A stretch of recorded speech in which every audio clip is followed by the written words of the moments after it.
कैसे हैं आप? अपना बहुत ध्यान रखिएगा। मैंने आप लोगों के लिए आज एक वीडियो YouTube पे चैनल पर अपलोड किया है जिसमें मैं आपको MS ऑफिस और DT के बारे में समझा रहा हूँ। मुझे उम्मीद है आपको पसंद आएगा। आज आपकी उत्तरांचल कंप्यूटर की ऑनलाइन क्लास में आज का टॉपिक है हमारे पास माइक्रोसॉफ्ट ऑफिस और DTP डेस्कटॉप पब्लिशिंग। आज हम आपको माइक्रोसॉफ्ट ऑफिस के बारे में समझाएंगे। माइक्रोसॉफ्ट ऑफिस बिल गेट्स की कंपनी माइक्रोसॉफ्ट द्वारा बनाया गया है।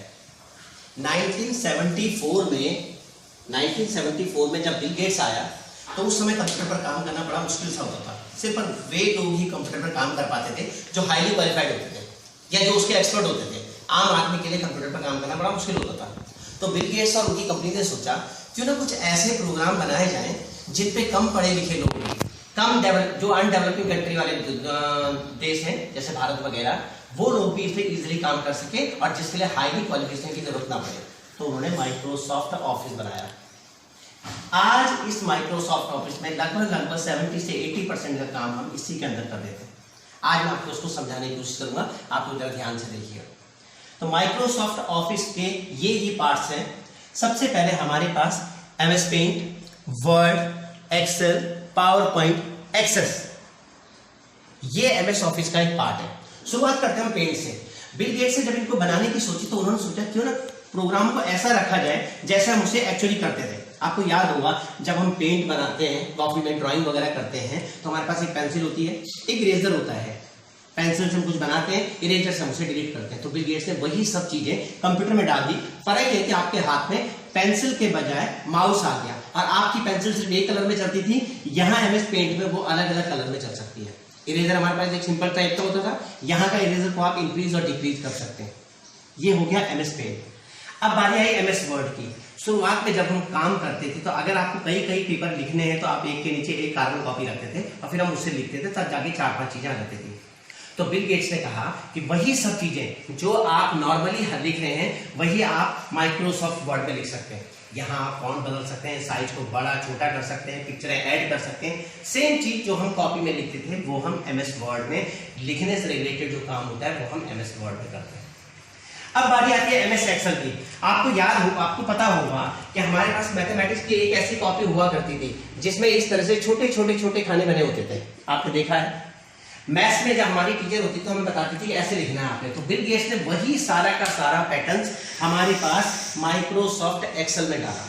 सेम वही सेल वाली सीट जिसे हम रो और कॉलम बोलते हैं, बीच के उसको सेल बोलते हैं। उसमें हम मैथमेटिक्स से रिलेटेड जितना काम होता है, न्यूमेरिक्स से रिलेटेड जितना काम होता है वो सब हम इसमें कर सकते हैं जैसे हम कॉपी में करते थे। लेकिन कॉपी में ये साइड इफेक्ट था कि हम एक बार लिख लें तो हम उसे फिर नीचे वाले को हमें मैनुअली करना पड़ता था। लेकिन यहाँ ऐसा नहीं होता है। आप एक फॉर्मूला लगा दीजिए और उसे ड्रैग करिए तो नीचे के ऑटोमेटिकली अपने आप आ जाएंगे।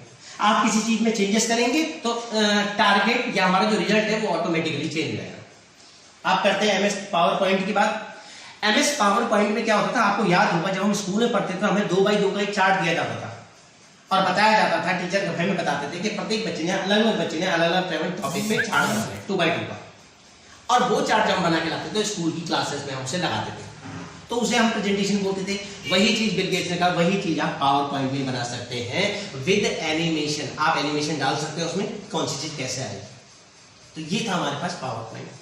MS एक्सेस एक प्रोग्रामिंग लैंग्वेज बेस्ड प्रोग्राम है जिसमें हम कुछ कंपनीज के लिए या किसी फर्म के लिए एक डाटा स्ट्रक्चर तैयार करते हैं। तो ये था हमारे पास माइक्रोसॉफ्ट ऑफिस जिसके अंतर्गत हमने पहले देखा MS पेंट, MS वर्ड जिसमें हम टेक्स्ट से रिलेटेड काम करते हैं, MS एक्सेल जिसमें हम न्यूमेरिक्स से रिलेटेड काम करते हैं और पावर पॉइंट जिसमें हम प्रेजेंटेशन तैयार करते हैं और MS एक्सेस जिसमें हम डेटा स्ट्रक्चर तैयार करते हैं।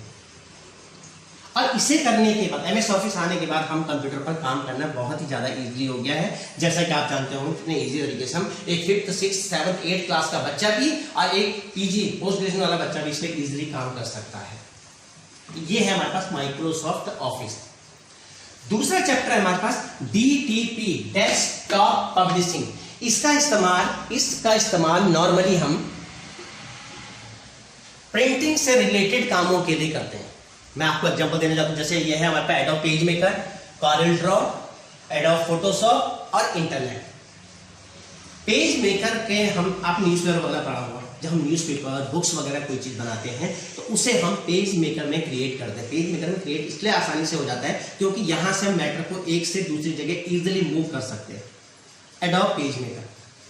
कॉरल ड्रॉ में आपने लोगोज वगैरह देखे होंगे, आपने देखा होगा कि बड़ी बड़ी कंपनियों के लोगो बने होते हैं, जैसे हमारा लोगो है फ्रंट कंप्यूटर का गोल वाला, उस तरह से ये सारे लोगोज हम कॉरल ड्रॉ में बनाते हैं।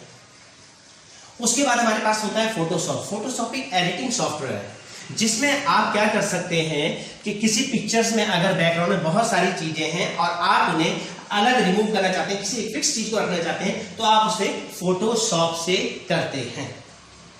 और इंटरनेट आपको पता ही है, चाहे एमएस ऑफिस हो चाहे हमारा डीटीपी और डेस्कटॉप पब्लिशिंग, इंटरनेट की जरूरत हमें दोनों में पड़ती है। तो ये हमारा एक सिलेबस है जिसे हम एमएस बेसिक में कराते हैं, जो 3 मंथ्स का भी है, 6 मंथ का भी है। 3 मंथ्स के अंदर हम एमएस ऑफिस कराते हैं और 6 मंथ के अंदर हम डीटीपी डेस्कटॉप पब्लिशिंग कराते हैं। आशा है आपको ये वीडियो जरूर पसंद आया होगा।